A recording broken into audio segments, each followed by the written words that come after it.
Hello, everyone.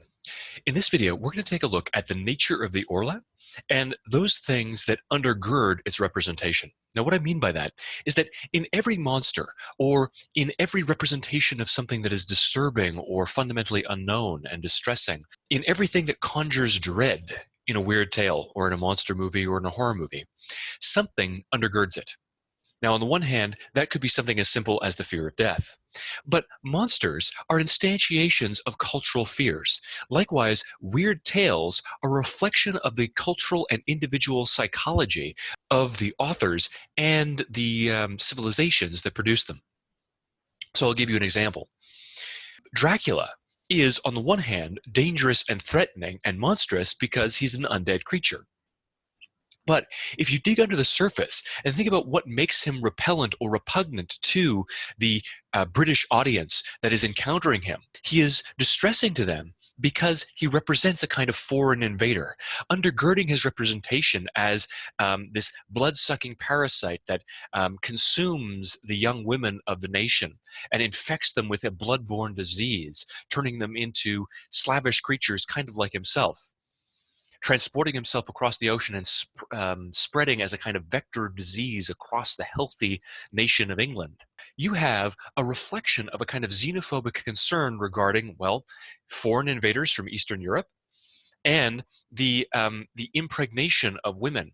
The nation and its women are being imperiled by this xenophobic reality. Likewise, Mark of the Beast, on the surface, was a story about black magic and curses, witchcraft, gods and devils from another nation. But the story itself was playing upon something much deeper than that, much deeper than the literal physical things that the characters encountered. For instance, Kipling was well aware of his audience's concerns regarding Asian exoticism or Indian exoticism. It also reflected those concerns about the physical integrity of our bodies and the desire to maintain them. These concerns about abjection and the way in which our bodies suddenly become the very thing that we need to expel from our bodies. And it also reflected these British concerns about miscegenation and the way in which this quote-unquote lesser civilization or its biologically inferior people, what they believe to be biologically inferior people, some of them did at least, might influence and infect them. So underneath every kind of monster, underneath the horror and terror that exists in any work, you have something that is being grappled with, some deeper concern. What I'd like you to do is to pause the video and try to answer this question. Think about it. Look at the Orla, how it's represented. Go over the story and think about how the character responds to it and reflects upon it. What the character is doing in relation to the Orla. What lies behind the Orla in this story? Based on its description, what fears, social considerations, or preoccupations are related to this being? What kind of cultural preoccupations and fears are being played out in this creature? Take about 10 minutes. Gain practice dealing with the story, engaging and grappling with the text and finding evidence from it. And then when you're done, return to this video and I will reflect on this issue.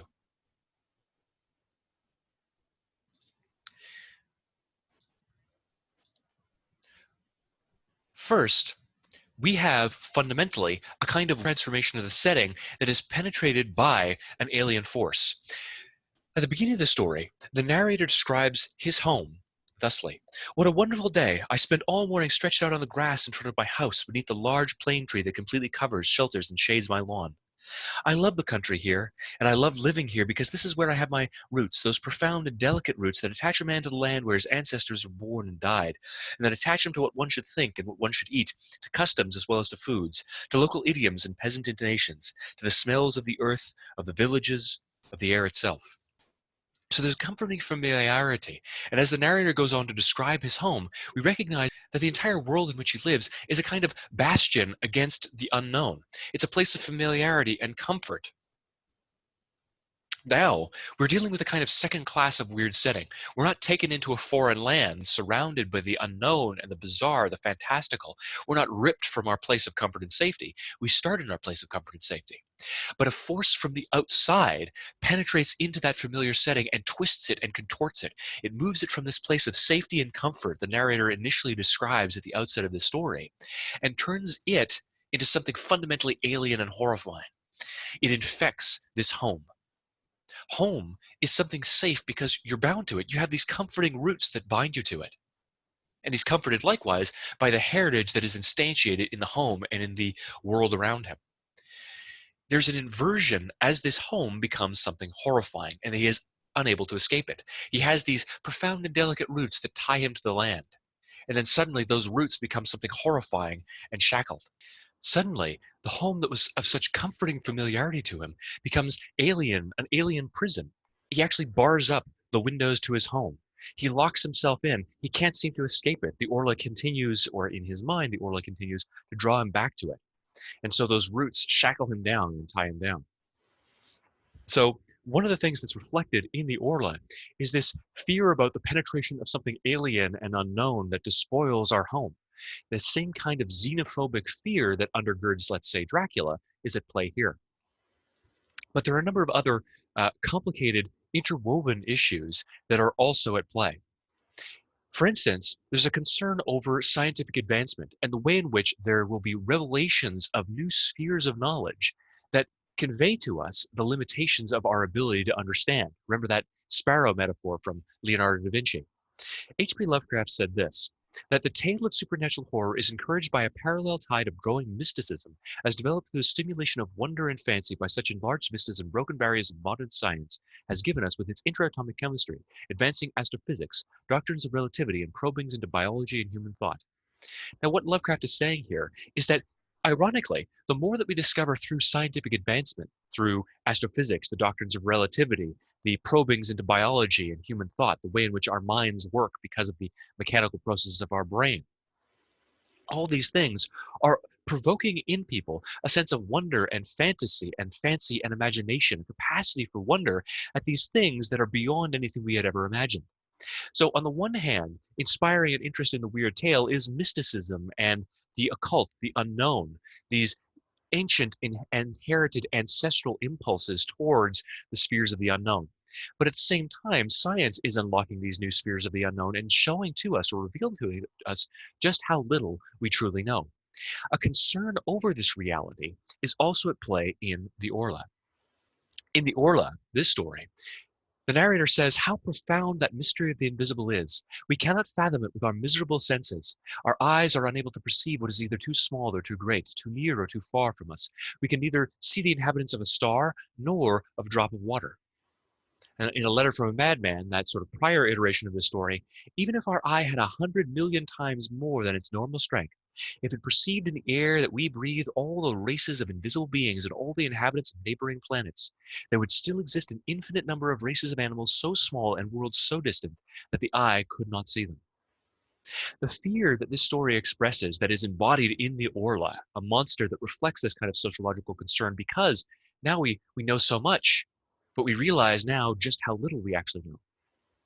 The fear that's embodied by the Orla is a concern over scientific progress revealing to us the limitations of our own knowledge. We have these new techniques, these new tools that are developing around Maupassant. He's seeing the development of brain chemistry, of psychology and psychiatry. He's looking at these new vistas that are opened up through the microscope. We can see these lives that teem therein, of astrophysics that Lovecraft is talking about. All these infinite worlds that seem to stretch out beyond us, stars without number.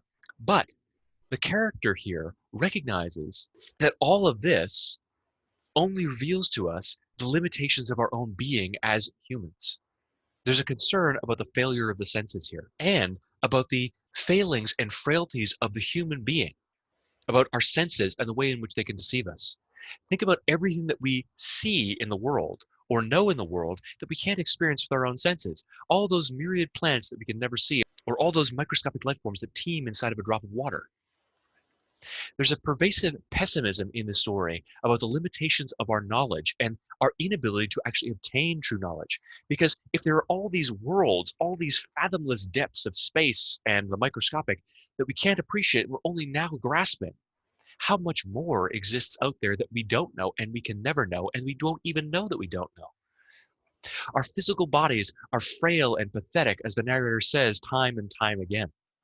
The narrator registers this concern about scientific developments and advancements, revealing to us the limitations of our own being, and in turn, because of those limitations of our being, the limitations of our capacity for knowledge, on July 14th, when he is discussing Bastille Day. And he says that those who run this party, or those who run this nation, are fools. But instead of obeying people, they obey principles, which can only be inane, impotent, and false because of the very fact that they are principles. That is, ideas imagined to be definite and immutable.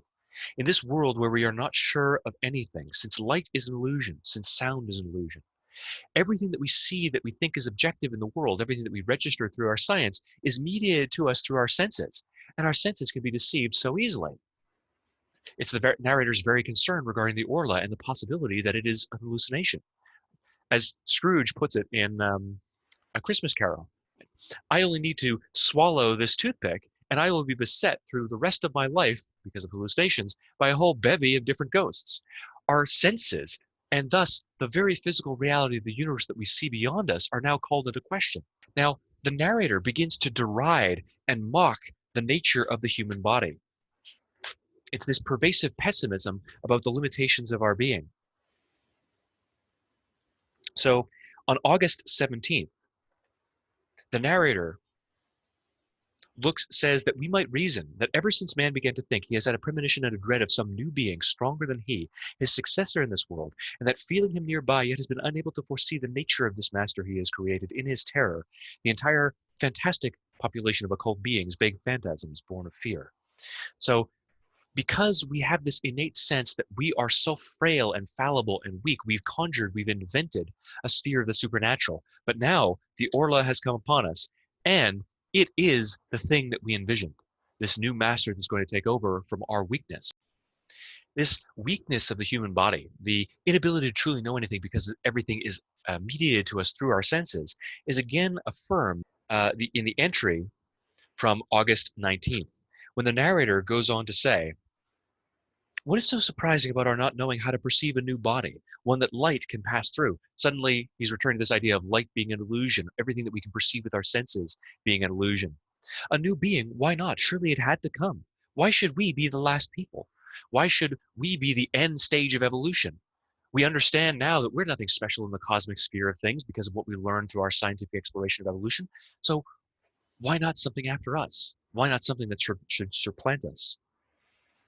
It is because his nature is more perfect, his body finer and more absolute than ours, which is so weak, so clumsily conceived, encumbered with organs that are always weary, always strained, like machinery that's too complex.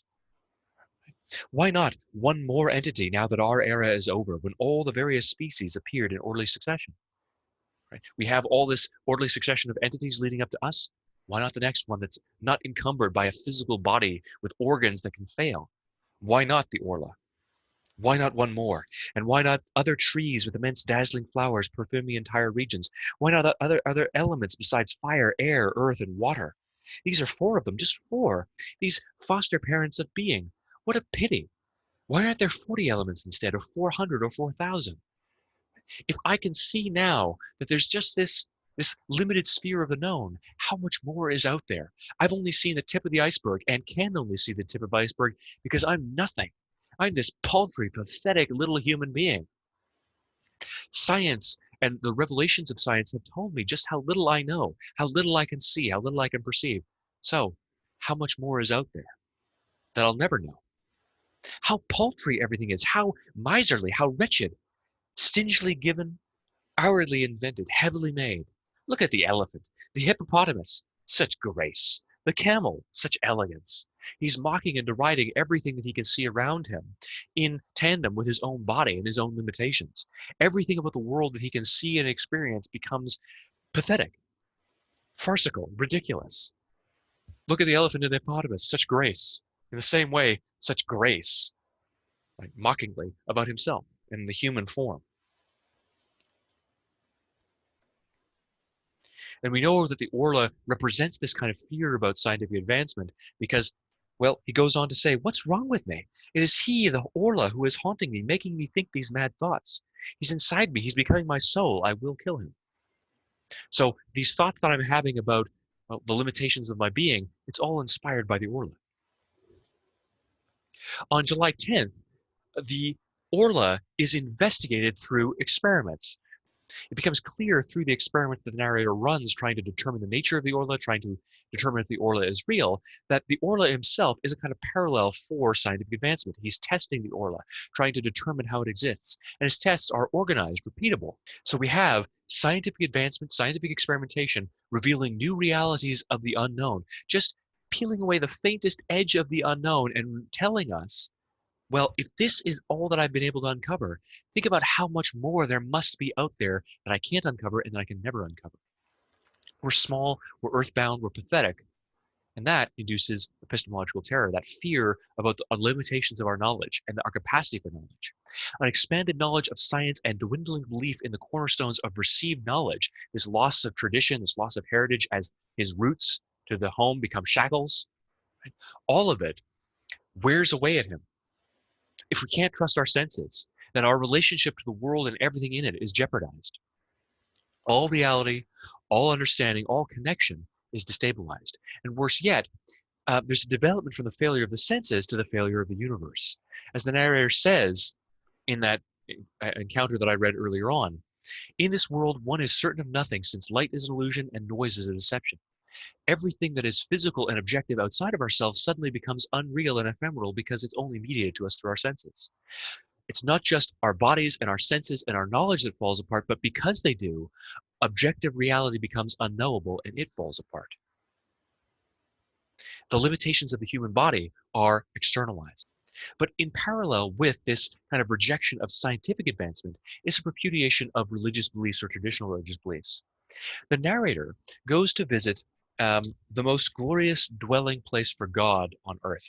So on July 2nd, when the narrator records his visit to, as he says, this great church, we have a comparison between the vistas and possibilities that are afforded to us through the beneficent elements of the supernatural, the religion, or religion, and the things that are opened up to us through these new scientific vistas and the Orla. And the Orla seems to put them to shame. There's a loss of grounding in tradition. There's a loss of the comforts of science. There's a loss of comfort in traditional religious beliefs and associations here. And we'll compare these two moments. The narrator says that this entire city, this is July 2nd, this entire city is dominated by the great church. After climbing the narrow, steep street, I entered the most wondrous Gothic dwelling built for God on earth, vast as a city, full of crumbling chambers crushed beneath vaults and high galleries supported by frail columns. And he speaks of it as a gigantic granite jewel, light as lace, covered with towers and slim pinnacles, in which winding staircases rise up, in which hurl into the blue sky of day and the dark sky of night their strange heads, bristling with chimeras, devils, fantastic animals, monstrous flowers, and which are linked to each other by slender, finely carved arches. Flowers. So he describes this massive edifice built to God, this most wondrous creation of human architecture, meant to praise the deity. He returns to the idea of flowers that put to shame this dwelling, and in turn put to shame all of our pretensions about religious beliefs. Because here, the religious man offers him no comfort. He finds no answers, only platitudes in the hands of the religious individual, the monk that he encounters here. And the church is overturned and overshadowed by the grandeur of the great flower composed of universes that he imagines. So on August 19th, right at the end, he says, but you'll say, what about the butterfly?